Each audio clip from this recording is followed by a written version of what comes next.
காட்ட தாமதம் வேண்டாமம்மா. ஓம் அமிர்தீஸ்வரி நமக. ஓம் நம சிவாயா. ஸோ இன்றைக்கி நம்ம அருள்மொழிகள் பார்க்க போகிறோம். 10வது அத்தியாயம் நம்ம நல்லபடியாக முடிச்சிட்டோம். இன்றைக்கி 11வது அத்தியாயத்திற்கு வந்திருக்கோம். அதுக்கு முன்னாடி இப்போ நம்ம எங்கே இருக்கோம் அப்படின்றத உங்களுக்கு நான் சொல்லிடுறேன். இப்போது மதுரையில் இருக்கும் மீனாட்சி அம்மாவுடைய திருக்கல்யாணத்திற்காக நம்ம வந்திருக்கோம்.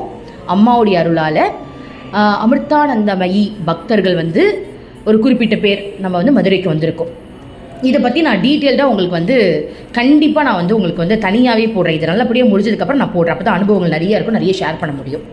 இப்போ என்ன அப்படின்னா, நம்ம இப்போ அம்மாவுடைய மதுரை ஆசிரமத்தில் இருந்து தான் இப்போ இந்த அருள்மொழிகள் போடுறோம். ஏன்னா அம்மாவுடைய அருளால் நம்மளுக்கு கொஞ்சம் டைம் இருக்கிறதுன்றதுனால நம்ம அதை யூட்டிலைஸ் பண்ணணும் அப்படின்றதுக்காக போடுறோம். ஸோ இப்போ நம்ம கூட திவ்யா அப்படின்றவங்க இருக்காங்க. அவங்க தான் அம்மாவுடைய டிவோட்டி. அவங்க படிப்பாங்க. ஏன்னா நம்மளுக்கு தனியினத்துவமாக இருக்குல்ல, நம்மளுக்கு தமிழே ஒழுங்காக வர மாட்டேங்குதுல்ல, அதனாலேயே அம்மா பாவம் பார்த்து இன்றைக்கி அனுப்பி விட்டுட்டாங்க. ஸோ அவங்க படிப்பாங்க, நம்ம எப்பவும் போல் எக்ஸ்பிளைன் பண்ணலாம். ஸோ 10வது அத்தியாயத்தில் என்ன பார்த்தோம் அப்படின்றது உங்களுக்கு ஞாபகம் இருக்கா? ஸோ அம்மா பெருக்கினதை பற்றி, அதாவது ஒரு பெருக்கிறதுல கூட அம்மா எவ்வளோ கரெக்டாக இருக்காங்க. அது மட்டும் இல்லாமல் சேவை அப்படின்றது தன்னலமற்ற சேவையாக இருக்கணும். அது அவங்களுடைய வேலை, அவங்க இல்லை நான் ஏன் செய்யணுன்ற அந்த எண்ணம் நம்மளுக்கு இருக்கக்கூடாது அப்படின்னு அதுக்குள்ளே நிறைய விஷயங்கள் அம்மா நம்மளுக்கு சொல்லி கொடுத்தாங்க. எவ்வளோ கவனமாக இருக்கணும், நம்மளுடைய மனப்பான்மை எப்படி இருக்கணும், எதையுமே சொந்தம் கொண்டாடக்கூடாது, விருப்பு வெறுப்பு இருக்கக்கூடாது. இந்த மாதிரியான விஷயங்கள்லாம் நம்ம அம்மா அதில் சொன்னாங்க. அடுத்தது என்ன விஷயம் நம்மளுக்கு சொல்லியிருந்தாங்க அப்படின்னா, 2 அம்மாக்கள் பற்றி சொல்லியிருந்தாங்க. ஒன்று வெளியில் தெரிகிற நம்ம அம்மா, இன்னொன்று நமக்குள்ளே இருக்கிற அம்மா. ஸோ அதை நம்ம டீட்டெயில்டாக பார்த்தோம். நமக்குள்ளே இருக்கிற அம்மா யார்? நம்மளுடைய கருணை. நமக்கு பிறக்கும் போதே நமக்குன்னு சில தன்மைகள் இருக்குது, கருணை இருக்குது. குழந்தைங்கள்லாம் பார்த்தீங்கன்னா ரொம்ப கருணையாக தான் ஃபீல் பண்ணும். ஆனால் அது வளர்ந்ததுக்கப்புறம் அந்த கருணை அப்படின்றது நம்மளுக்கு எல்லாமே மறைஞ்சு போயிடுச்சு. அப்போ உள்ளுக்குள்ளே இருக்கக்கூடிய அம்மா அப்படின்றத அம்மா என்ன மென்ஷன் பண்ணாங்க, அந்த தெய்வீக குணங்களை தான் மென்ஷன் பண்ணாங்க. ஸோ அப்படிப்பட்ட தெய்வீக குணங்களை நம்ம வெளியே கொண்டு வரதுக்கு வெளியில் இருக்கிற அம்மா இருந்தால் மட்டும்தான் உள்ளே இருக்கிற அம்மா வெளில கொண்டு வர முடியும் அப்படின்ற டாபிக் ரொம்ப டீட்டெயில்டாக பார்த்தோம் இல்லையா? ஸோ இன்னைக்கு 11வது அத்தியாயத்தில் இன்னும் சுவாரஸ்யமான விஷயங்கள், நம்மளுக்கு இன்னும் ஆழமாக நிறைய விஷயங்கள் அம்மா சொல்லித்தர போகிறாங்க. இது சத்தியமாக எல்லாரும் கேட்கணும். ஏன்னா உலக வாழ்க்கைக்கு சம்மந்தப்பட்ட விஷயங்கள் பற்றி அம்மா சொல்கிறாங்க அப்படின்னா அது நம்மளுக்கு கண்டிப்பாக தேவை இல்லையா? ஸோ அது என்ன அப்படின்றத பார்க்கலாம். படிங்கடா. 11ஆம் அத்தியாயம், ஆன்மீக அன்பும் உலக அன்பும். இன்று ஒரு பக்தர் அம்மாவிடம் ஆன்மீக அன்பிற்கும் சாதாரண உலக அன்பிற்கும் இடையே உள்ள வித்தியாசத்தை குறித்து ஒரு கேள்வியை கேட்டார். அம்மா அதற்கு கீழ்வரும் பதிலை சொன்னார். மகனே, இரண்டுமே அன்புதான். ஆனால் அதன் அழுத்தமும் ஆழமும் அதனை வேறுபடுத்துகிறது. ஆன்மீக அன்பு தரை தென்படாத ஆழமான, அதில் விழுபவரை தடுத்து காயமே படுத்தாத, அவர் தொடர்ந்து ஆனந்தமாக விழுந்து கொண்டே இருக்கின்ற அற்புதமான பள்ளத்தாக்காகும். அந்த பள்ளத்தாக்கின் ஆழம் எவ்வளவு, அகலம் எவ்வளவு என்பதை நம்மால் அளக்கவே முடியாது. ஆன்மீக அன்பு எல்லைகளே இல்லாதது, தடுப்பு சுவர்களே அமையாதது. ஆனால் உலக அன்பு வெறும் மேலோட்டமானது, ஆழம் இல்லாதது. உலக அன்பின் சக்தி நிலையற்றது. அதனுடைய தன்மை மாறிக்கொண்டே இருக்கும். அது வரும் போகும். அதன் ஆரம்பம் மிகவும் அழகாகவும் உற்சாகம் நிறைந்ததாகவும் இருக்கும். ஆனால் கொஞ்சம் கொஞ்சமாக அந்த அழகு குறைந்து கொண்டே போகும். உற்சாகம் மறையும். இறுதியில் ஒன்றுமே இல்லாத வெறுமையில் முடிந்துவிடும். பெரும்பாலானவர்களிடம் அது சலிப்பிலும் வெறுப்பிலும் ஆழ்ந்த வேதனையிலும் முடிந்துவிடும். ஓகே, ஸோ இது உங்களுக்கு படிக்கும் போதே புரிஞ்சிருக்கும். இதற்கான எக்ஸாம்பிள் உங்களுக்கே தெரிஞ்சிருக்கும். இருந்தாலும் நம்ம சொல்லலாம். அதாவது அம்மா என்ன சொல்கிறாங்க, ஒருத்தர் கேட்குறாங்க, அம்மா ஆன்மீக அன்புக்கும் உலக வாழ்க்கையில் நம்ம மற்றவங்க கிட்ட வச்சுருக்க அன்புக்கும் என்னமா டிஃப்ரென்ஸ்? உலக வாழ்க்கையில் கூட தான் நாங்கள் அன்பாக இருக்கோம். எனக்கு என் பசங்க இருக்காங்க, நான் எவ்வளோ அன்பாக இருக்கேன்னு தெரியுமா? என் மனைவி இருக்கா, எவ்வளோ அன்பு தெரியுமா? என் ஹஸ்பண்ட் இருக்கார், நாங்கள் லவ் பண்ண மாதிரி உலகத்தில் யாருமே லவ் பண்ணியிருக்க மாட்டோம் அப்படின்ற எண்ணத்தோடு தான் இன்றைக்கி நம்ம வாழ்ந்துட்டு இருக்கோம். ஆமாவா இல்லையா? இப்போது அன்பு கடவுள் மேலே தான், இப்போ கடவுளால் மட்டும்தான்ப்பா நம்மளுக்கு அதிகமான அன்பு செலுத்த முடியும் அப்படின்னு சொல்கிறாங்க. அப்படின்னா அதை நம்புறதுக்கு கூட ஆள் இல்லை. அப்படிலாம் இல்லையே, என் ஃப்ரெண்டு மேலே நான் எவ்வளோ அன்பு வச்சுருக்கேன் தெரியுமா அப்படின்னு. ஆனால் அம்மா அதற்கான அர்த்தம் சொல்கிறாங்க. அதாவது நீ ஒரு கல்யாணம் பண்ண போகிற அப்படின்னா உனக்கு பிடிச்ச மாதிரி ஃபேஸ் இருந்தால் தான் நீ கல்யாணம் பண்ணுவேன். உனக்கு பிடிச்ச மாதிரி நல்ல வேலையில் இருந்தால் தான் கல்யாணம் பண்ணுவேன். முதல்ல உனக்கு கேரக்டர் மேட்ச் ஆனால் தான் நீ கல்யாணம் பண்ணுவேன். ஆமாவா இல்லையா? ஒரு பேரை நீ செலக்ட் பண்ணுற அப்படின்னா, ஒரு ஃப்ரெண்ட்ஷிப்பை கூட எடுத்துக்கோங்க. எல்லாரையும் ஃப்ரெண்டாக வச்சுக்க வேண்டியதுதானே? ஏன் குறிப்பிட்ட ஒருத்தர் 2 பேர் மட்டும் உனக்கு ஃப்ரெண்டாக இருக்காங்க? ஏன்னா உலகத்தில் அத்தனை பேர் இருந்தும் இந்த 2 பேர் மட்டும் தான் உன் கேரக்டருக்கு மேட்ச் ஆகிருக்காங்க. அப்போது இதுதான் சுயநலமான அன்பு. என் கேரக்டருக்கு மேட்ச் ஆகணும், எனக்கு பிடிக்கணும். எனக்கு ஒருத்தவங்களை பார்த்தேன் அப்படின்னா எனக்கு அவங்கள பிடிக்கணும், அவங்க எனக்கு மேட்ச் ஆகணும், நான் சொல்கிறதுக்கெல்லாம் அவங்க தலையாட்டணும். அப்படின்னா மட்டும்தான் உனக்கு அவங்க மேலே அன்பு வருது. அதுதான் உலக வாழ்க்கையில் இருக்கக்கூடிய அன்பு. அப்போ ஸ்டார்டிங் நல்லா இருக்கும். அதை பற்றி நம்ம நெக்ஸ்ட் டிஸ்கஸ் பண்ணலாம். இது முதல்ல முடிச்சிடலாம். அப்போது இறைவன் மேலே இருக்கக்கூடிய அன்பு, இறைவன் நம்ம மேலே வச்சிருக்கக்கூடிய அன்பு எப்படிப்பட்டது அப்படின்னா, அவர் உன்னுடைய நிறத்தை பார்க்க மாட்டார், உன்னுடைய அழகை பார்க்க மாட்டார், உன்னுடைய வயதை பார்க்க மாட்டார், உனக்கு நோய் வந்தவளா நோய் இல்லாதவளா அதெல்லாம் பார்க்கவே மாட்டார். ஏன்னா படைச்சவரே அவர் தான் இல்லையா? குஷ்டரோகம் வந்தவங்களுக்கும் ஒரே அன்பை தான் அம்மா கொடுப்பாங்க. தகதகன்னு ஜொலிக்கிற ஒரு உடல், அழகிய உடல் கொண்ட ஒரு மனிதனுக்கும் அம்மா ஒரே அன்பை தான் கொடுக்குறாங்க. இதுதான் இறைவனுடைய அன்பு. நீங்களே மனசாட்சி தொட்டு யோசிச்சு பாருங்கடா. இப்போது ஒரு ட்ரெயினில் ட்ராவல் பண்ணுறோம், ஒரு 10 பேர் உங்களை சுற்றி உட்காந்துருக்காங்க. அந்த 10 பேர் மேலேயும் உங்களுக்கு சமமான அன்பை கொடுக்க முடியுமா? இப்போ உங்க கூட 2 குழந்தைங்க இருக்காங்க, அம்மா இருக்காங்க. இவங்க கிட்ட வச்சிருக்க அந்த அன்பை அந்த 10 பேரில் ஒருத்தர்கிட்டையாவது உன்னால் வைக்க முடியுமா? இமிடியேட்டாக முடியவே முடியாது. ஆனால் இறைவன் அப்படி கிடையாது.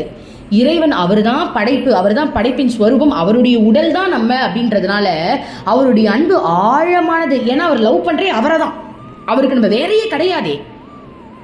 வேறேன்ற ஒரு உணர்வு இருந்தால் மட்டும்தானே நீ யாரோன்ற ஃபீலே எனக்கு வரும். கரெக்டு தானடா? ஆனால் இறைவனுக்கு நம்ம எல்லாருமே அவருடைய உடல். அப்படி எப்படி அவருக்கு அவரை பிடிக்காம இருக்கும்?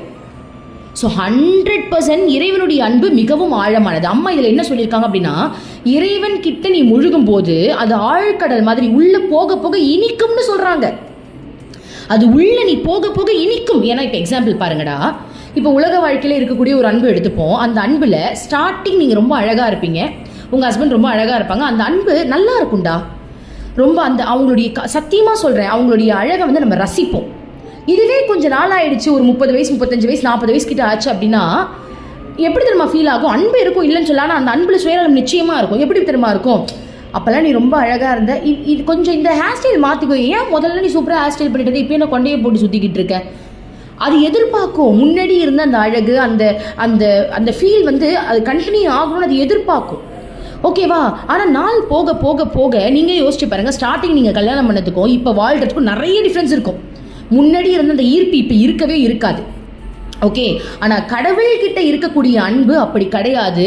அது முழுக முழுக முழுக முழுக ஆழமான அன்பை கொடுக்கும்னு அம்மா சொல்கிறாங்க. ஓகே, ஆழமான அன்பை கொடுக்கும். எப்படி தெரியுமா கொடுக்கும்? அது உடலை கடந்தது, உடலில் கடந்த நிலையில் இருக்கிறது. ஓகேவா? உடலை கடந்த நிலை அப்படின்றதுனால உன்னுடைய பக்தி, அந்த அன்பு தான் அந்த பக்தி. அந்த பக்தி வந்து அதிகரிச்சுக்கிட்டே இருக்கும். அன்போட உச்சக்கட்டத்துக்கு அது போகும். புரியுதுங்களா? ஏன்னா நம்ம லவ் பண்ணுறது கடவுள், கடவுள் ரொம்ப நல்லவராச்சே. நம்ம வீட்டில் இருக்கிற, நம்ம கூட இருக்கிறவங்களை நம்ம வந்து ரொம்ப நேசிக்கிறோம் அப்படின்னா கூட அவங்களுக்கு சுயநலம் இருக்கிறதுனால அந்த அன்பு தடுமாறும். இப்போ எக்ஸாம்பிள் ஒரு குழந்தைய எடுத்து போய் இப்போ நீங்கள் சொல்கிறதெல்லாம் ஓகே, நான் கல்யாணம் பண்ணுறேன் அப்படின்னா ஒரு உருவத்தை பார்த்து தான் நான் வந்து ஒருத்தவங்களை கல்யாணம் பண்ணுறேன், அது ஓகே. ஆனால் குழந்தைய நான் அப்படி பெக்கலையே. குழந்தை வந்து கருப்பாக இருந்தாலும் சிவப்பாக இருந்தாலும் எனக்கு பிடிச்சிருக்கு தானே, இந்த கான்செப்ட் இதுக்கு மேட்ச் ஆகலே நீங்கள் நினைக்கலாம். ஆனால் நீங்கள் பெற்ற குழந்தை இப்போ நீங்கள் ஆசாசியாக பார்த்துக்கிறீங்க. 16 வயசுலேயே நீ தான் குளிப்பாட்டணும், நீ தான் சோறு ஊட்டி ஒன்று, அது இருந்தால் உங்களுக்கு எப்படி இருக்கும்?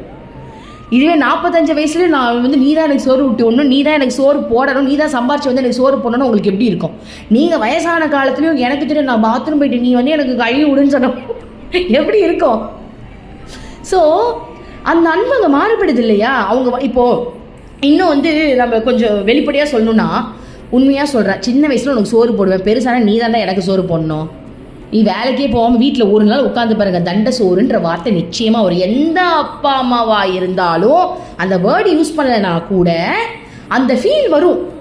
இவன் என்ன சம்பாதிக்காமல் இப்படி வீட்டில் தான் இருக்கான், இந்த பொண்ணு என்ன கல்யாணமாக சும்மா தான் கிடக்கு, நிச்சயமாக அந்த ஃபீல் வரும். எந்த அம்மாவாவது நான் குழந்தையில உன்னை பார்த்துக்கிட்ட மாதிரி கடைசி வரைக்கும் பார்த்து பண்ணி சொல்லுவாங்களா? மாட்டாங்க. ஆனால் இறை அன்பில் எப்படி தெரியுமா இருக்கும்? அந்த அதாவது உலக வாழ்க்கையில் இருக்கக்கூடிய அன்பு குழந்தையிலிருந்து பரிமாணத்துக்கு போகுது, வேற நிலைக்கு போகுது. ஆனால் கடவுள் மேலே இருக்கக்கூடிய அன்பு குழந்தை தன்மைக்கு மாறும். இன்னும் குழந்தை தன்மை வேணும்னு தான் ஆசை வரும். புரியுதுங்களா? கடவுளுடைய அன்பு எப்படிப்பட்டது தெரியுமா? கிருஷ்ணர் சொல்றாரு, சகுனி கிருஷ்ணருக்கு தான் வந்து நிறைய வந்து எப்படி சொல்றது, கிருஷ்ணரை கொல்றதுக்கு வேற லெவலில் வந்து பிளான் போட்டாருன்னு வச்சுப்போம். கிருஷ்ணரை கொல்றதுக்கு இல்லை, கிருஷ்ணரை வந்து இரிட்டேட் பண்ணுறதுக்கு. ஓகே, ஆனால் கிருஷ்ணருக்கு சகுனி அவ்வளோ பிடிக்குமா? ஏன்னா அவன் என்னை பற்றி யோசிச்சான்ல.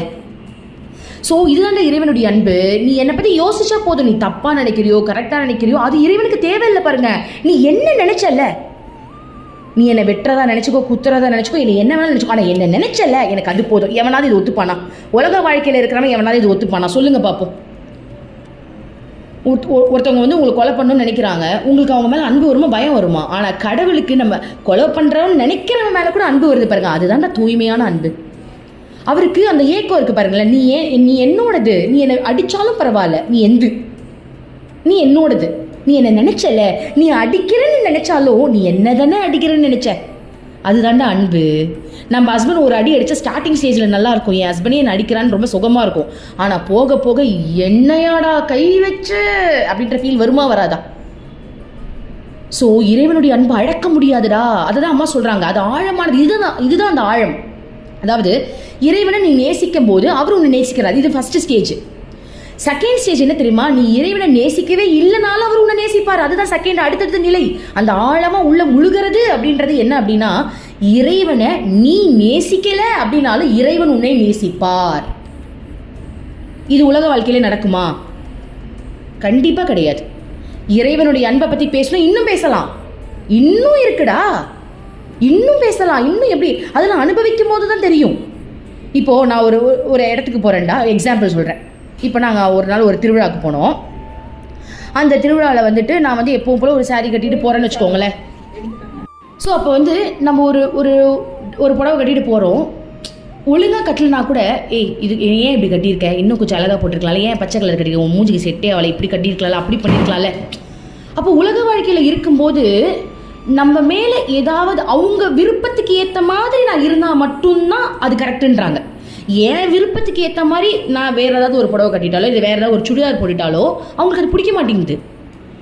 புரியுதுங்களா? அந்த அன்பில் இருக்க டிஃப்ரென்ஸ் பாருங்கடா. ஆனால் கடவுள் அப்படி கிடையாதுடா. அதுக்காகவே நான் என்ன பண்ணுவேன், வீட்டில் saree ரொம்ப கட்ட மாட்டேன். ஆசிரமம் போனால் விதவிதமாக saree கட்டுவேன். ஏன்னா என் கிருஷ்ணா என்னை எதுவுமே சொல்ல மாட்டேன், அம்மா தான் எனக்கு கிருஷ்ணா. அதுக்காகவே நான் ஆசிரமத்தில் saree தான் கட்டுவேன். ஏன்னா வீட்டில் நான் saree கட்டினா, ஒழுங்காக saree கட்டு, இழுத்து கட்டு, இப்படி இருக்குது அப்படி இருக்குது, ஊர் உலகத்தில் saree கட்டுறாங்க, நீ மட்டும் ஏன் தான் இப்படி கட்டுவே தெரியலாம், அவ்வளோ இது வருது எனக்கு கமெண்ட்ஸ். அப்போ நான் நினச்சேன், இனிமேல் கட்டுறதை நிறுத்திட, முதல்ல ஆசிரமத்தில் போய் நான் கட்டுறேன். அப்போ தான் என்னை ஒரு வார்த்தை என் கிருஷ்ணா சொல்லவே எதுவுமே சொல்ல மாட்டான். அவன் அதை ரசிப்பான். ஸோ ஒரு சும்மா விளையாட்டுக்கு தான் ஒரு எக்ஸாம்பிளுக்கு சொல்கிறேன். அதாவது அதை அனுபவிக்கிறதுனால சொல்கிறேன். அந்த அனுபவம் எப்படி தெரியுமா இருக்குது, என் கிருஷ்ணாக்கு எப்படி இருந்தாலும் பிடிக்கும். நான் குளித்தாலும் பிடிக்கும், நான் குளிக்கலனாலும் பிடிக்கும். ஆனால் சில பேர் சொல்லுவாங்க, கடவுள்கிட்ட தெய்வ பக்தியோடு இருக்கணும், அப்படி போகணும். ஆனால் உண்மையான ஆழமான பக்தியில் அதெல்லாம் கிடையவே கிடையாது. உடலை தாண்டினது தான் அந்த பக்தி. நீ குளித்தாலும் ஒன்றும் இல்லை, குளிக்கலனாலும் ஒன்றும் இல்லை. கடவுளுக்கு உண்மையாக சொல்கிறேன், அதாவது சும்மா சொல்லவே இல்லை. அந்த அன்பின் பிணைப்பு இருக்குது பாருங்க, அதுதான் வேற லெவலில் இருக்கும். இதுவே நீங்கள் குளிக்காமல் ஒரு மனுஷன் பக்கத்தில் போய் உட்காந்து எத்தனை நாள் உட்காந்துருப்பீங்க? தள்ளிட்டு போயிட்டே இருப்பாங்க. ஆனால் கடவுள்கிட்ட நீ எத்தனை நாள் உட்காந்துருக்கலாம். எத்தனையோ முனிவர்கள் குளிக்காமே இருந்திருக்காங்க, பார்த்துருக்கீங்களா? அவங்க மேலே ஒரு ஸ்மெல் கூட வராது. ஏன்னா அந்த பக்தியில் தெளிச்சு தெளிச்சு தெளிச்சு தெளிச்சு பல்லு விளக்கியிருக்க மாட்டாங்க, குளிச்சிருக்க மாட்டாங்க, கலசி வைக்க மாட்டாங்க. எத்தனை வருஷம் அப்படின்னா 20 வருஷமா இவர் இப்படி தான் இருக்காங்க. ஆனால் ஒரு ஸ்மெல் கூட வராது. ஏன்னா அந்த பக்தியில் அவங்க திளைச்சு போய் இறைவனாகவே அவங்க மாறுறதுனால அனைத்தும் அவங்களுக்கு வாசம் தான். சொல்லுங்க, இதை பற்றி பேசுனா இன்னும் பேசலாம்டா. இது ஒரு ஆழமான டாபிக் தான், இன்னும் பேசிக்கிட்டே போகலாம். ஸோ இதெல்லாம் அனுபவிக்கும் போது இன்னும் நிறைய வரும்டா. அதை சொல்ல, இது வந்து கடலுக்குள்ளே நுழையிற மாதிரி, கடலுக்குள்ளே மணலில் தொட்டாலும் அதுக்குள்ளேயும் நுழைய முடியும். அப்படிப்பட்ட ஆழமான அன்பு தான் இறைவனுடைய அன்பு. ஓகே, அடுத்தது படிக்கலாம். ஆன்மீக அன்பு இதற்கு மாறானது. அதன் ஆரம்பம் அழகானதாகவும் அமைதியானதாகவும் இருக்கும். குறுகிய காலத்தில் இந்த அமைதியான ஆரம்பம் ஏக்க வேதனையாக மாறும். இடையில் இந்த ஏக்கமும் வேதனையும் மேலும் அதிகமாகவும் ஆழமாகவும் வலிமையானதாகவும் வளரும். தொடர்ந்து வளர்ந்து கொண்டே இருக்கும். தாங்க முடியாத வேதனை மேலும் மேலும் வளர்ந்து கொண்டே இருக்கும். இந்த அன்பு வேதனை நம் அன்பிற்குரிய கடவுளோடு இணைந்து ஒன்று சேரும் வரை நீடிக்கும். இந்த இணைப்பு அழகானது. ஆரம்பகால அன்பை விட வார்த்தைகளால் விவரிக்க முடியாத அளவு ஆழமானது. ஓகே, இதில் ஒரு முக்கியமான விஷயம் என்ன அப்படின்னா, இறைவன் மேலே இருக்கக்கூடிய அன்பு ஏக்கத்தை அதிகமாக தரும். அது ஒன்றா இணையிற வரைக்கும் அந்த ஏக்கம் அதிகரிக்கும். ஏன் ஏக்கம் வரணும்? இப்போ எக்ஸாம்பிள், ஸ்டார்டிங் நீங்கள் இறைவன் கிட்ட போகிறீங்க அப்படின்னா ஏக்கம் இருக்காது. அதை தாண்டி என்ன இருக்கும் அப்படின்னா, அவரே உங்களுக்கு ஃபீலிங்ஸ் கொடுத்துருவார். கொடுத்து ஒரு போதையிலே நம்மளை வச்சுருப்பாங்க. ஒரு ஸ்டேஜில் அவர் இல்லாத மாதிரி ஒரு ஃபீல் இருக்கும். அப்போ நம்மளுக்கு ஏக்கம் தாங்க முடியாது. அது ஏன் தெரியுமா? பிரிவு அப்படின்ற ஒரு விஷயம் வந்தால் மட்டும்தான் இணையணுன்ற விருப்பமே வரும். இணைஞ்சிட்டோம் அப்படின்னா கிடைச்சிருச்சு அப்படின்னா நம்மளுடைய கவனம் வேற எங்கேயாவது போயிடும். புரியுதுங்களாடா? இப்போது உங்களுக்கு ஒரு விஷயம் கிடைச்சிருச்சு அப்படின்னா உங்கள் சிந்தனை வேறு போகிறதுக்கு வாய்ப்பு இருக்குது. இப்போது காதல் அடையிற வரைக்கும், கல்யாணத்தில் முடிகிற வரைக்கும் தான் அந்த காதலில் தீவிரம் இருக்கும். ஒருத்தர் வேலை செய்கிறான், பிஸ்னஸ் பண்ணுறான் அப்படின்னா அந்த பிஸ்னஸில் எண்ணம் இருக்காது, வேலைக்கு போகணுன்ற எண்ணம் இருக்காது, எப்படியாவது கல்யாணம் பண்ணிடணும், வீட்டில் சம்மந்தம் வாங்கிடணும், அந்த எண்ணம் ஓடிக்கிட்டே இருக்கும். அப்படி போகணுன்னா கூட இந்த கல்யாணத்துக்காக தான் நான் வேலைக்கு போகிறேன், ஏன்னா சம்பாரிச்சா தானே கல்யாணம் பண்ணுவாங்க, அதுக்காக தான் நான் போகிறேன், ஸோ இதை அடையிறதுக்காக தான் நான் பண்ணுவேன்ற மாதிரி இருக்கும். ஒன்ஸ் கல்யாணம் ஆயிடுச்சு அப்படின்னா கிடைச்சிருச்சுல்ல, இதுக்கு மேலே என்ன இருக்குது? அப்போ அவங்களுடைய எண்ணம் வேறு அதெல்லாம் யோசிக்க ஆரம்பிச்சிடும். ஐயோ நம்ம குடும்பத்தை பார்க்கணும், நிறைய சம்பாதிக்கணும், அது அப்படியே டைவெர்ட் ஆகிடும். அப்போது கடவுள் மனுஷங்கிட்ட அந்த ஏக்கத்தை வச்சுக்கிட்டே இருந்தால் மட்டும்தான் நம்ம அவரை மறக்கவே மாட்டோம். அந்த ஏக்கம்ன்றது எப்படி இருக்குன்னா அது ஒரு சுகமான ஏக்கம்டா. அந்த ஏக்கம் எப்படி இருக்கும் அப்படின்னா அது ரொம்ப நல்லா இருக்கும் தெரியுமா? தவிப்போம், அது தவிச்ச வாய்க்கு தண்ணி தர மாதிரி நம்மளுக்கு லைட்டாக அவர் இருக்கிற சைடு காட்டுவார். அப்போ நம்மளுக்கு பரமானந்தமாக இருக்கும். இப்போ அம்மா சொல்லியிருக்காங்க, அம்மா சின்ன வயசில் கிருஷ்ணனுக்காக ஏங்கும் போது அழுவாங்களாம். இப்போ தான் எனக்கு தெரிஞ்சுது. அம்மா நான் நினைப்பேன் ஏன் கிருஷ்ணன் வரவே மாட்டேங்கிறாரு, ஏன் இவ்வளோ அழுதாங்க அம்மா. ஆனால் இன்னைக்கு தான் எனக்கு தெரியுது அம்மா வர வாங்கிட்டு வந்திருக்காங்க, நான் இன்னும் நிறையா அழுவணும், நான் அழுவுறதுக்காகவே பிறக்கணும்னு வந்திருக்காங்க. ஏன்னா அதில் அவ்வளோ ஒரு சுகம் இருக்குது. ஏன் தெரியுமா? அழுத உடனே கிருஷ்ணன் வந்துட்டாரு அப்படின்னா அந்த உருவம் தான் கிருஷ்ணனை ஃபிக்ஸ் ஆகிடும்டா. ஆனால் அழுது ஒரு லேசான காற்று நம்ம மேலே படும்போது கூட கிருஷ்ணான்ற அந்த ஃபீல் வரும் திரும்ப. இந்த காற்று தான் கிருஷ்ணா. அம்மா மரத்தை கட்டி பிடிச்சி கிருஷ்ணான்னு நினச்சாங்களாம். தரையில் உருண்டு புரண்டு கிருஷ்ணாமில் புரள மாதிரி நினச்சிக்கிட்டாங்களாம். அப்போது அந்த ஏக்கத்தில் ஒரு காற்று கூட கிருஷ்ணனா தெரியுது. கரெக்டா? ஒரு மண்ணு கூட கிருஷ்ணாவுடைய மண்ணில் கூட இது கிருஷ்ணாவுடைய துகள்னு தெரியுது. அப்போ அந்த ஏக்கத்தில் தான் உண்மையை உன்னால் உணர முடியுது. புரியுதுங்களா? அதாவது இன்னும் எக்ஸாம்பிளோட சொல்லணும் அப்படின்னா ஒருத்தனுடைய உடல் நல்லா இருக்கும் போது அவனுக்கு எந்த கவலையுமே இருக்காது. ஆனால் உடலில் ஒரு பிரச்சனை வரும்போது தான் அவனுக்கு எல்லாமே ரியலைஸ் ஆகும். உடலில் ஒரு பிரச்சனை வரும்போது கடைசியில் கடவுள் தான் உங்களை காப்பாற்றணும் போது அந்த நேரத்தில் அவங்களை அறியாமையே கடவுளை நினைப்பாங்க தெரியுமா? வலின்னு ஒன்று வரும்போது தானே கடவுள் மேலே ஞாபகமே வருது. ஸோ அந்த ஏக்கம் அப்படின்ற ஒரு விஷயம் சுகமானது, உன்னை இணைக்கிறதுக்கு அது ஒரு பாலமாக அமையும். ஸோ அந்த ஏக்கம் ரொம்ப நல்லது. அதை தான் அம்மா சொல்கிறாங்க. அடுத்தது, இந்த ஆன்மீக அன்பு வற்றி வறண்டு போவதும் இல்லை, எப்பொழுதும் மங்குவதும் இல்லை. உயிர் துடிப்போடு உள்ளும் புறமும் நிலையாக ஒவ்வொரு வினாடியும் இந்த அன்பில் வாழலாம். இந்த அன்பு உன்னை விழுங்கிவிடும், உன்னை சாப்பிட்டு விடும். நீ என்பதே இல்லாமல் அன்பு ஒன்று மட்டுமே எஞ்சி இருக்கும் நிலை வரும் வரை உன்னை இது விழுங்கிக் கொண்டே இருக்கும். உன்னுடைய உடல், மனம், ஆன்மா அனைத்தும் இந்த அன்பால் முற்றிலும் மாறுபட்டுவிடும். ஆன்மீக அன்பு இணைப்பில் ஒருமையில் போய் நிறைவு பெறுகிறது. சில நேரங்களில் 2 பேருக்கும் இடையே ஏற்படும் அன்பு இத்தகைய தூய்மை உடையதாக இருந்தால் அதனாலும் இந்த நிலையை அடைய முடியும். அம்மா ஒரு கதை சொல்கிறேன். சக்திவர்மன் என்றொரு அரசன் இருந்தான். அவனுடைய மகள் மனோகரி மிகவும் அழகானவள், நற்குணங்கள் யாவும் நிறைந்தவள். அவளுடைய தாயின் தாதி பெண்களில் ஒருத்தி அருந்ததி. அவளுக்கு அருண் என்றொரு மகன் இருந்தான். அருந்ததியின் கணவன் இறந்துவிட்டதால் அருண் எப்பொழுதும் தனது தாயுடனே இருப்பான். அருந்ததி வேலை செய்ய அரண்மனைக்கு வரும்போது அவனுடன் கூடவே வருவான். இளவரசி மனோகரியும் அருணும் ஒன்றாக விளையாடுவார்கள். 2 பேரும் சிறு வயதிலிருந்தே நண்பர்களாகி விட்டார்கள். இருவரும் சிறு வயதினராக இருந்த காரணத்தால் ஆரம்ப காலத்தில் அவர்கள் எவ்வளவு நேரம் சேர்ந்து விளையாடி கொண்டிருந்தாலும் யாரும் அதை பெரிதாக நினைக்கவில்லை. ஆண்டுகள் கடந்து சென்றன. அவர்கள் இடையில் இருந்த நட்பும் வளர்ந்து வந்தது. இருவரும் தங்கள் மனதில் தோன்றுவதை, தங்களுடைய உணர்ச்சிகளை பரிமாறிக்கொண்டார்கள். ஒருவர் மற்றொருவரிடம் மிக ஆழ்ந்த நம்பிக்கை கொண்டவர்களாக இருந்தார்கள். அருண் அரண்மனைக்கு வரும்போதெல்லாம் மனோகரி அரண்மனைகளில் நடப்பவை அனைத்தையும் அவனோடு பங்கு கொள்ள விரும்புவாள். அருண், எனக்காக என் அம்மா நவரத்னங்கள் பதித்த ஒரு அழகான மெத்தை தைக்கும்படி கட்டளையிட்டிருக்கிறார். இதோ பார், நான் போட்டிருக்கும் இந்த தங்க ஜரிகையுள்ள சட்டையை என் அப்பா எனக்கு தந்தார். சீக்கிரமாக அம்மா எனக்காக ஒரு அழகான பூஞ்சோலை அமைக்கப் போகிறார் தெரியுமா? நாம் இருவரும் சேர்ந்து அதில் விளையாடுவோம் என்றெல்லாம் மனோகரி அருணிடம் கூறுவாள்.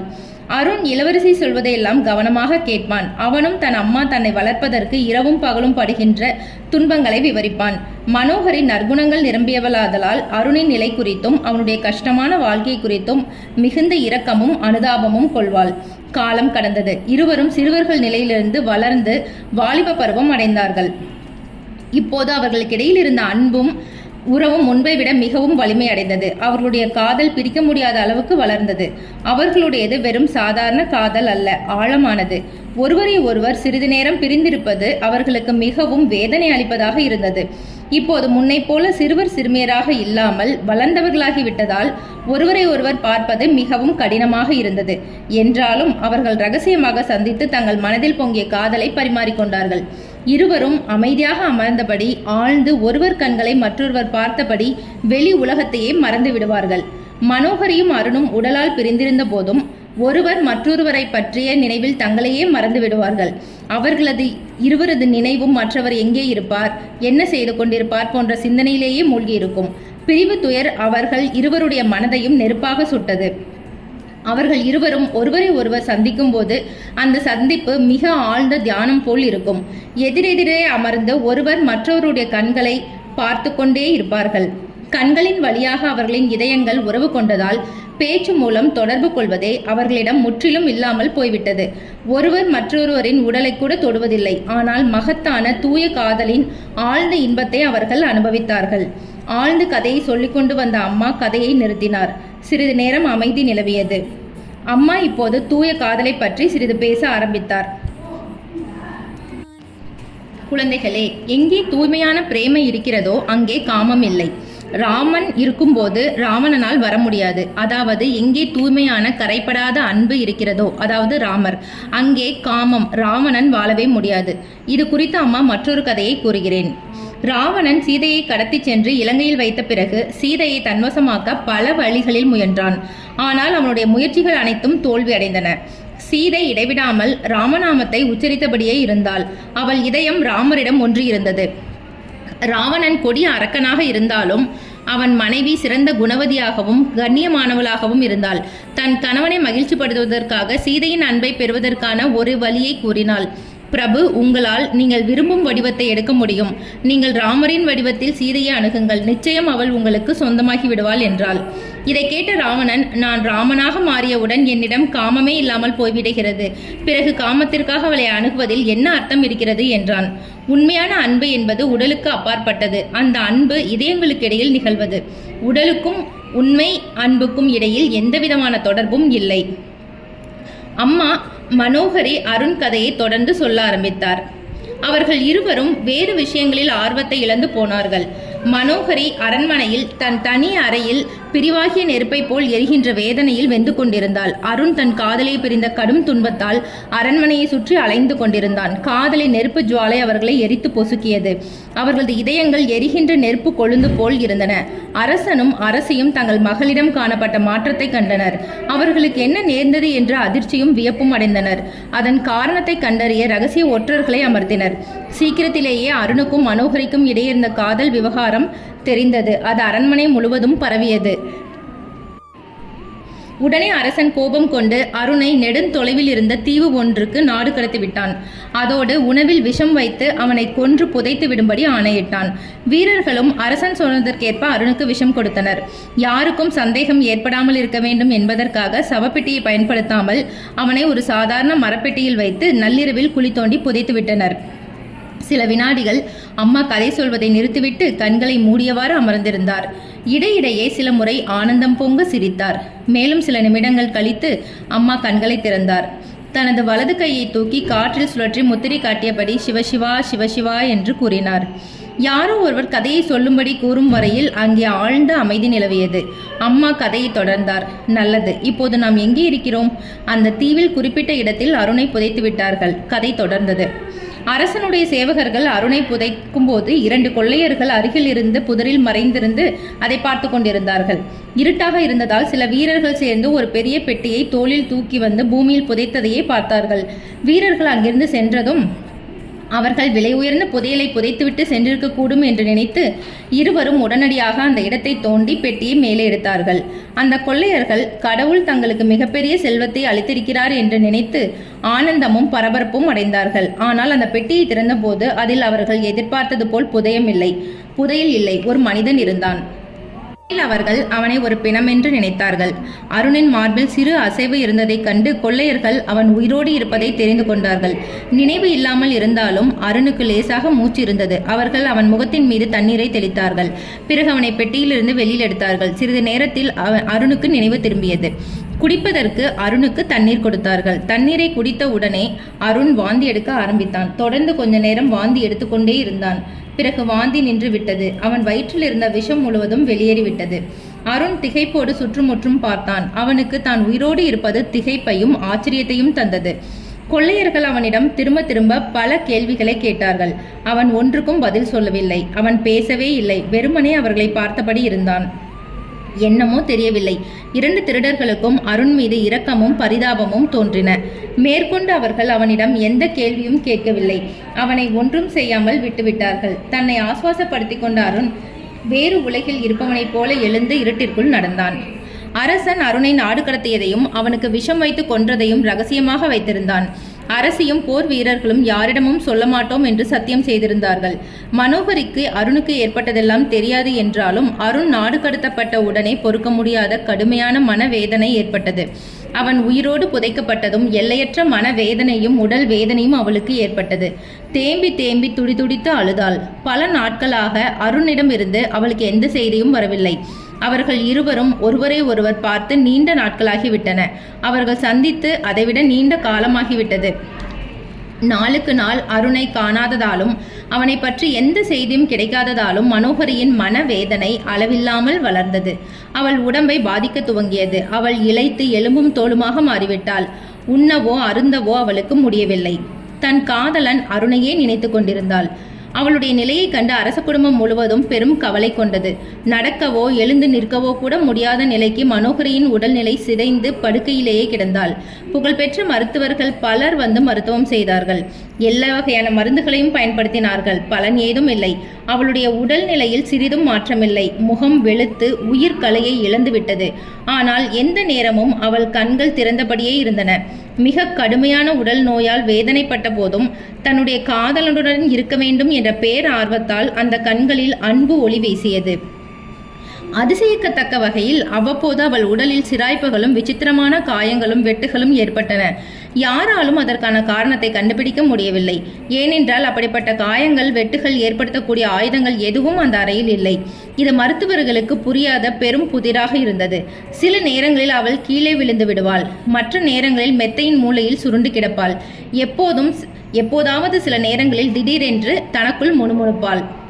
அதன் அர்த்தம் என்னவென்று யாருக்கும் தெரியாது. இப்படிப்பட்ட மனவேதனை தருகின்ற புரிந்து கொள்ள முடியாத துன்பங்கள் அவளுக்கு ஏற்பட்டாலும் சில நேரங்களில் முழுக்க முழுக்க நிம்மதியாகவும் ஆழ்ந்த அமைதியோடும் இருப்பாள்.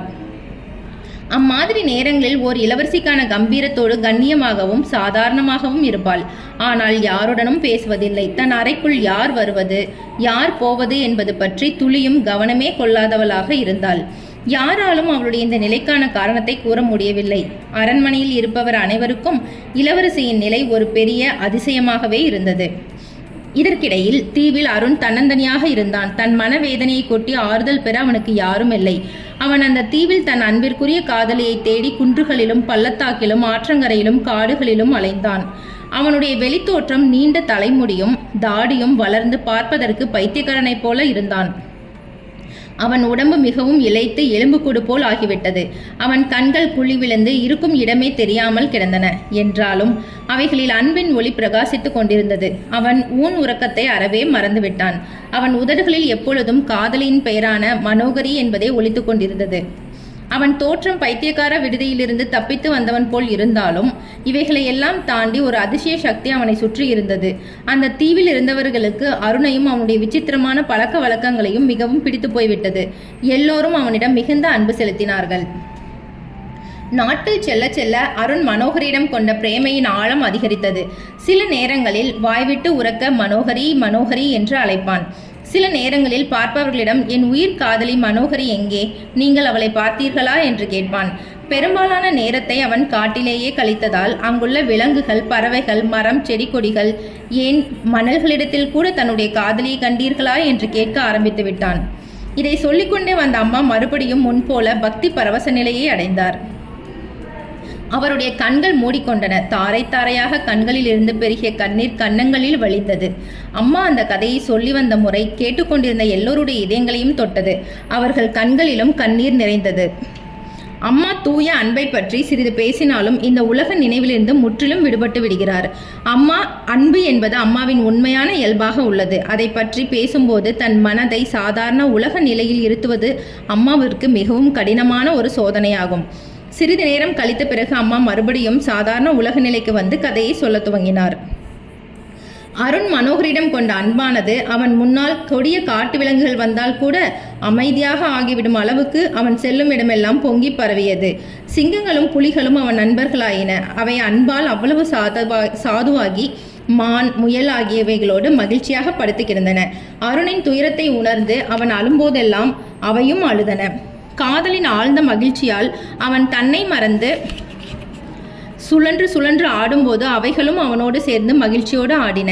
பிரிவு கொடுமையால் அவன் தாக்கப்படும் போது நினைவற்று பூமியின் மீது விழுவான். அவன் அப்படி விழும்பொழுது சில நேரங்களில் எதிரில் இருப்பவை மீது மோதிக்கொள்வான். கூர்மையான கற்கள் மரக்கிளைகளை தாக்கி காயமடைவான் அல்லது மரத்தின் மீது மோதிக்கொள்வான். வெயில் மழை பாராமல் வெட்ட வெளியில் இருப்பான். உடம்பை பற்றிய நினைவே அவனிடமிருந்து முற்றிலும் நீங்கிவிட்டது. அருணின் உடலில் ஏற்படும் மாற்றங்கள் மனோகரியின் உடம்பிலும் ஏற்படுகின்ற அளவுக்கு 2 பேரும் அன்பால் ஒன்றிணைந்து போனார்கள். அதுதான் மனோகரியின் உடலில் தோன்றிய காயங்களுக்கு பின்னால் இருந்த காரணம். இப்போது மனோகரி நினைவிழந்து படுத்து படுக்கையாகிவிட்டாள். அவள் உடல் நலிவடைந்து வந்தது. சில நேரங்களில் அவளுடைய உதடுகள் லேசாக அசைந்து எதையோ முணுமுணுத்தன. யாராவது மிகுந்த கவனத்தோடு அவள் உதடுகள் அருகே காதுகளை வைத்து கேட்டால் அருண் அருண் அருண் என்று அவள் கூறுவது மிகவும் மென்மையாக கேட்டது. அது தவிர அவள் மூச்சு விடும் சத்தம் மட்டுமே அவளிடமிருந்து வெளிப்பட்டது. இதை கண்டு அவள் பெற்றோர்கள் எல்லையற்ற துயரத்தில் ஆழ்ந்தார்கள். அவள் பிழைப்பாள் என்ற நம்பிக்கையை முற்றிலும் இழந்துவிட்டார்கள். இளவரசியை உயிருக்குயிராக நேசித்த அவளுடைய தோழி பெண்கள் மிகுந்த சோகத்தோடு அவளுடைய படுக்கை அருகே கூடினார்கள். நாடு முழுவதுமே சோகத்தில் மூழ்கிவிட்டது. பயிர்கள் கூட சோகத்தால் நல்ல விளைச்சலை தரவில்லை. இந்த நேரத்தில் அரண்மனைக்கு ஒரு மகான் வந்தார். அவரை சுற்றிலும் ஆழ்ந்த சாந்தியும் நிறைவும் மகிழ்ச்சியும் பரவி நின்றன. அவர் அருகே சென்றவர்கள் அனைவரும் இவைகளால் கவரப்பட்டு தங்கள் துன்பம் தீர்ந்து ஆனந்தமடைந்தார்கள். அந்த மகான் மகளது விசித்திரமான நோயின் காரணமாக அரசர் அளவற்ற துயரத்தில் மூழ்கி இருப்பதை அறிந்து மனோகரியிடம் தன்னை அழைத்து போகும்படி வேண்டினார். அவளுடைய அறைக்குள் நுழைந்து நினைவற்ற படுக்கையில் கிடக்கும் மனோகரியை பார்த்தார். பரிதாபகரமான நிலையில் மயங்கி கிடந்த இளவரசியை சிறிது நேரம் முற்று பார்த்து கொண்டிருந்த மகான் கீழே அமர்ந்து ஆழ்ந்த தியானத்தில் மூழ்கினார். சிறிது நேரத்திற்கு பிறகு கண்விழித்த அவர் அரசனையும் அரசியையும் அழைத்தார். உங்கள் மகளை காப்பாற்ற முடியும், ஆனால் என்று சொல்லி நிறுத்தினார். உடனே அரசன் அவரிடம், மகாத்மாவே, அதற்கான வழி என்ன என்று சொல்லுங்கள். அது எதுவாக இருப்பினும் நான் செய்கிறேன் என்று கெஞ்சினான். மகான் அரசரிடம் கூறினார், அரசே, உங்கள் மகள் ஒருவனிடம் ஆழ்ந்த காதல் கொண்டிருக்கிறாள். அவன் ஒருவனால் மட்டுமே அவனை காப்பாற்ற முடியும். வேறு வழி ஏதும் இல்லை. இல்லை என்றால் அவள் விரைவில் இறந்து விடுவாள். அவனை இங்கே அழைத்து வாருங்கள். அவன் அவளை தொடட்டும். அவனால் தான் இவள் உயிரை திரும்ப கொண்டு வர முடியும் என்றார். அரசன் அதிர்ச்சி அடைந்தான். மகானின் காலடியில் வீழ்ந்து நடந்ததை எடுத்துரைத்தான். அருணை நெடும் தொலைவில் இருந்த தீவிற்கு நாடு கடத்தியது, அங்கே விஷம் வைத்து கொன்று பிணத்தை அங்கேயே புதைத்து விடும்படி கட்டளையிட்டது, எல்லாவற்றையும் கூறினான். தான் செய்த செயல்கள் கொடூரமான பாவம் என்பது இப்போது அரசனுக்கு புரிந்ததால் அவன் மனம் நொந்தான். கண்களிலிருந்து தாரை தாரையாக கண்ணீர் வழிந்தது. மகானின் காலடியில் விழுந்து அழுதான். அரசன் கூறியதை கேட்டு நடந்தவை என்ன என்பதை கணித்து கொண்ட மகான் மறுபடியும் ஆழ்ந்த தியானத்தில் மூழ்கினார். நீண்ட நேரத்திற்கு பிறகு தியானத்திலிருந்து கண்களை திறந்து அவர் புன்னகையோடும் ஆறுதலோடும் அரசனை பார்த்து, அரசே, கவலை வேண்டாம். அந்த இளைஞன் இன்னும் உயிரோடுதான் இருக்கிறான். எந்த தீவிற்கு நாடு கடத்தினீர்களோ அங்குதான் இருக்கிறான் என்றார். பிறகு அவர் அந்த அறையை விட்டு போய்விட்டார். போவதற்கு முன்பு இளவரசியை மிருதுவாக, விரைவில் நல்லது நடக்கும் என்று ஆசிர்வதிப்பதைப் போல் தடவி கொடுத்துவிட்டு சென்றார். அம்மா பேசாமல் சிறிது நேரம் அமைதியாக இருந்தார். இந்த நேரத்தில் ஒரு புதிய பிரம்மச்சாரி அம்மாவிடம் ஒரு கேள்வி கேட்க முற்பட்டு, குரு பேசிக் கொண்டிருக்கும் பொழுது இடையில் குறுக்கிடுவது சரியல்ல என்பதை நினைவு கூர்ந்தவராக பேசாமல் இருந்துவிட்டார். அந்த பிரம்மச்சாரியின் விருப்பத்தை அறிந்து கொண்ட அம்மா, மகனே, என்ன கேட்க விரும்புகிறாய்? தயங்காமல் கேள் என்றார். பிரம்மச்சாரி அம்மாவிடம், அம்மா, அருண் விலங்குகளிடமும் பறவைகளிடமும் கூட தன் காதலி மனோகரியை பற்றி கேட்டான் என்று சொன்னீர்கள். அவனுடைய இந்த செயலுக்கு ஏதாவது அர்த்தம் இருப்பதாக எனக்கு தோன்றவில்லை. பைத்தியம் பிடித்தவர்கள்தான் இப்படியெல்லாம் செய்வார்கள் என்றார்.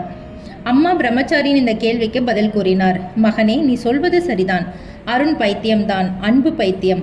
ஒருவன் பிரேமையால் பைத்தியமாகி விடும்போது அவன் கண்களால் காண்பதெல்லாம் தன் அன்பிற்குரியவரின் வடிவமாகவே தெரியும். காணும் எல்லா பொருள்களிலும் எல்லாவற்றையும் இயக்கும் மாபெரும் ஒரு சக்தியை அவன் காண்கிறான். அவன் மனம் ஆழ்ந்த ஒருமைப்பாட்டை அடைந்து விடுகிறது. அவன் மிகுந்த விழிப்புணர்வு கொண்டவனாக ஆகிவிடுகிறான். அவனது மனம் ஒரே ஒன்றிடம், அதாவது தன் அன்பிற்குரியவர்களிடம் மட்டுமே செல்லும். இத்தகைய பைத்தியத்தில் மற்ற எல்லாமே இல்லாமல் கரைந்து போய்விடும். சாதாரண பைத்தியக்கார நிலையில் மனிதன் தன் மன ஒருமைப்பாடு அனைத்தையும் இழந்து தன் மனதையும் காணும் பொருள்களையும் நரகமயமாக குழப்பமாக்கி விடுவான். ஆனால் தூய அன்பில் காரணமாக தோன்றும் இந்த பைத்தியக்கார நிலையில் ஒருவன் முழுக்க முழுக்க அனைத்திலும் ஒன்றையே காணும் மன ஒருமைப்பாட்டை அடைகிறான். அவனுடைய உடல் முழுவதும் உடலில் இருக்கும் மயிர்காலும் ஆழ்ந்த ஒருமைப்பாட்டு ஆற்றலை பெறுகிறது. இங்கே இந்த பைத்தியம் தெய்வீக தூய்மையாக மாறுகிறது. குழந்தைகளே, பிருந்தாவனத்தில் கோபிகள் என்ன செய்தார்கள்? அவர்களும் தாங்கள் காணும் உயிருள்ள மற்றும் உயிர் இல்லாத ஒவ்வொரு பொருளையும் தங்கள் கண்ணனிடம் தூது அனுப்ப ஏற்றவையாகவே கண்டார்கள். பகவான் கிருஷ்ணரின் பிரிவு துன்பம் அந்த அளவிற்கு பொறுக்க முடியாததாக இருந்ததால் தங்கள் கண்களில் படும் ஒரு சிறு வண்டை கூட தங்கள் துயரத்தை பகவானிடம் தூதுவனாக அனுப்பலாம் என்றுதான் நினைக்கச் செய்தது. ஒரு கோபி, வண்டே, என்னுடைய இந்த மாலையை அவரை அணிந்து அலங்கரித்து கொள்ள சொல்வாயாக என்றாள். மற்றொரு கோபி, என் அன்பே வடிவமான கிருஷ்ணரிடம் இருண்டு கிடக்கும் என் இதயத்தை ஒளிமயமாக்க சொல் என்றாள். ராதையோ என் பகவானிடம் ராதாவின் வறண்டு கிடக்கும் பாலைவனமாகிய இதயத்தில் பசுமையான பொருட்களை வளரச் செய்ய சொல் என்றாள். அப்போது என் பகவானின் கால்கள் அதில் நடக்கும்போது மெத்து மிருதுவாக இருக்கும் என்றாள். ராவணன் சீதையை தூக்கி சென்ற பிறகு ராமர் என்ன செய்தார்? அவரும் தன்னுடைய அன்பு சீதையை குறித்து தான் கண்ட மரம், செடி கொடிகளிடமும் பறவைகளிடமும் விலங்குகளிடமும் கேட்டார். புரிகிறதா? முதலில் நாம் இந்த கதையை முடித்து விடுவோம். அம்மா கதையை தொடர்ந்தார். அரசன் உடனே அருணை கண்டுபிடித்து அழைத்து வரும்படி வீரர்களின் கூட்டம் ஒன்றை அனுப்பினான். அருணை புதைத்த படை வீரர்கள் தாங்கள் அவனை புதைத்த இடத்திற்கு சென்றார்கள். சவப்பெட்டியை புதைத்த இடத்தில் தோண்டி பார்த்தார்கள். ஆனால் அங்கு ஒன்றும் கிடைக்கவில்லை. சவப்பெட்டியை புதைத்ததற்கான அடையாளத்தையே காண முடியவில்லை. இறந்து போனவரின் உடலையோ அதை புதைத்ததற்கான அடையாளத்தையோ காணவே இல்லை. எனவே போர் வீரர்கள் சிறு சிறு கூட்டங்களாக பிரிந்து தீவு முழுவதும் அருணை தேடினார்கள். அங்கிருந்த உள்ளூர் மக்களிடம் அருணின் அடையாளங்களை சொல்லி இப்படிப்பட்ட இளைஞனை பார்த்தீர்களா என்று கேட்டார்கள். கடைசியாக பார்ப்பவர்களின் மனதை கவருகிற ஒரு பைத்தியக்கார நாடோடி இளைஞனை பற்றிய செய்தி அவர்களுக்கு கிடைத்தது. தொடர்ந்து தேடிக்கொண்டே கடைசியில் அருண் வாழ்கின்ற காட்டிற்கு வந்தார்கள்.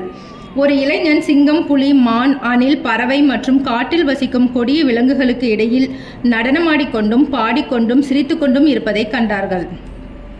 அந்த வீரர்களை கண்ட விலங்குகள் அவர்கள் மீது பாயவும் இல்லை, பயந்து ஓடவும் இல்லை. அங்கே அமைதியாக ஒன்றும் செய்யாமல் நட்புணர்வோடு இருந்தன. வீரர்கள் நெடும் தொலைவில் நின்றுவிட்டனர். உண்மையில் வீரர்கள் அந்த இளைஞன் அருணா என்று அறிய விரும்பினார்கள். ஏனென்றால் அவர்கள் அரண்மனையில் பார்த்த அருண்தான் இவன் என்று அவர்களால் நம்ப முடியவில்லை. எப்படி அடையாளம் கண்டு கொள்ள முடியும்? வீரர்களில் ஒருவனுக்கு ஒரு நல்ல யோசனை தோன்றியது. அந்த இளைஞன் அருண்தானா என்பதை கண்டுபிடிப்பதற்கான வீரர்களில் ஒருவனுக்கு ஒரு நல்ல யோசனை தோன்றியது. அந்த இளைஞன் அருண்தானா என்பதை கண்டுபிடிப்பதற்கான வழி மனோகரியின் பெயரை பலமுறை உரக்கச் சொல்வதுதான் என்று கூறினான். எனவே அவர்கள் தங்களுக்குள் ஒருவனை தேர்ந்தெடுத்து அந்த பைத்தியக்கார இளைஞனிடம் அனுப்பி மனோகரி என்று சொல்லும்படி கூறினார்கள். அவனும் அப்படியே சென்று அருண் தான் சொல்வதை கேட்கும் தொலைவில் நின்று கொண்டு உரக்க மனோகரி என்று கத்தினான். அந்த ஓசை உலகையே மறந்து பைத்தியமாக விலங்குகளோடு ஆனந்தமாக ஆடி பாடிக்கொண்டிருந்த அருணின் காதுகளில் விழுந்தது. தன்னை அறியாமலே அவன் அந்த ஓசை வந்த திசையை நோக்கி திரும்பினான். அமுதமயமான அந்த ஓசை அவன் இதயத்திற்குள் பாய்ந்து சென்றது.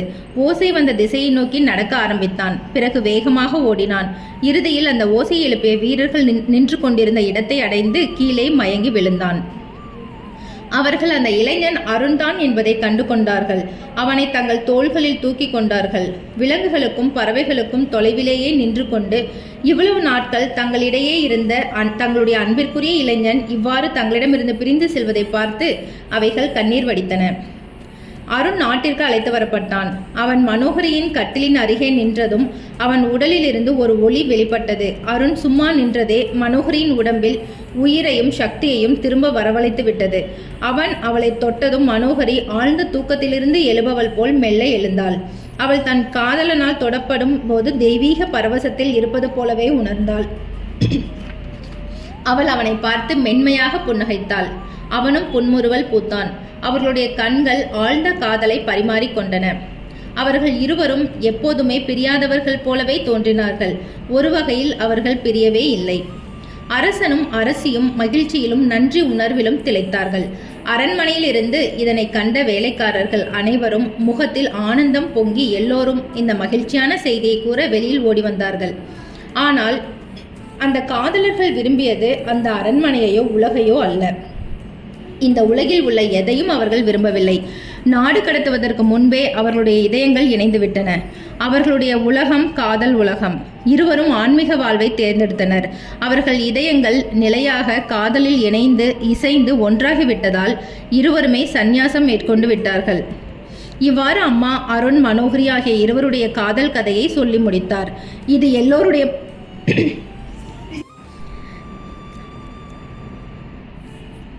இது எல்லோருடைய மனதையும் கலக்கி அப்படியே மந்திரம் போட்டது போல் எல்லாவற்றையும் மறக்க வைத்து விட்டது. எல்லோரும் அந்த கதையில் மயங்கி அமைதியாக இருந்தனர். அந்த கதையின் உணர்ச்சி வெள்ளத்தில் மூழ்கியபடி தங்களை மறந்தவர்களாய் அம்மாவின் முகத்தையே பார்த்து கொண்டிருந்தனர். அவர்கள் மனதில் காதலின் வடிவமாகிய அருணையும் மனோகரியையும் பார்ப்பது போல் உணர்ந்தார்கள். அவர்களுடைய அந்த அமைதி கடைசியாக அம்மா பாடத் துவங்கிய பாட்டால் கலைந்தது.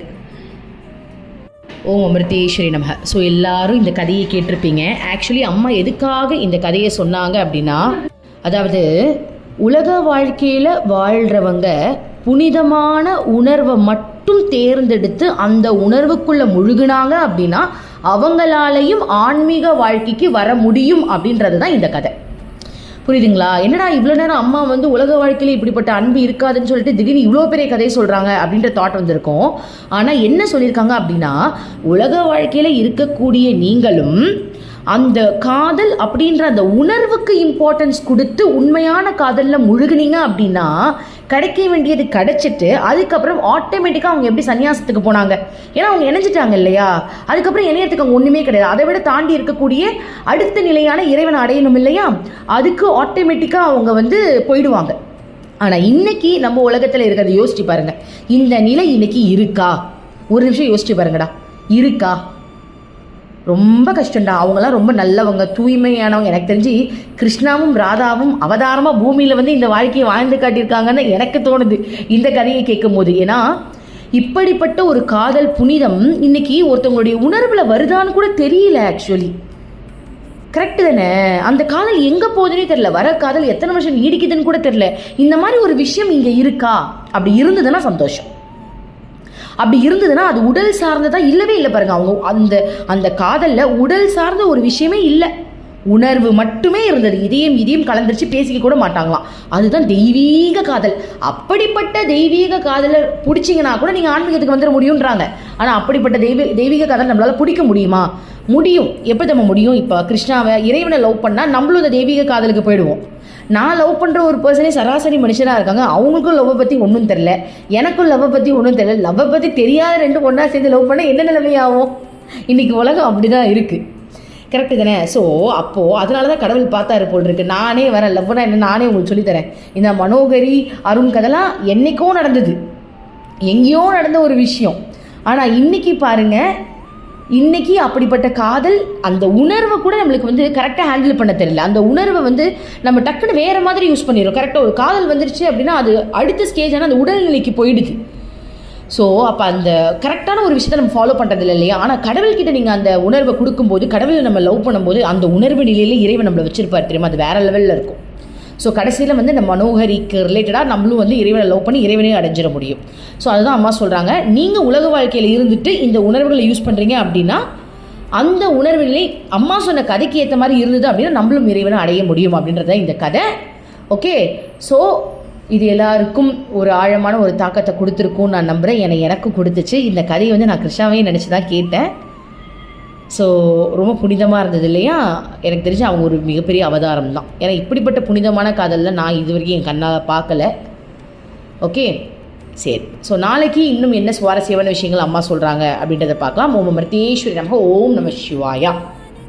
மனமே உனக்கு சொந்தம், ஒருவரும் இல்லை என்ற உண்மையை ஒரு நாளும் நீ மறந்திடாதே.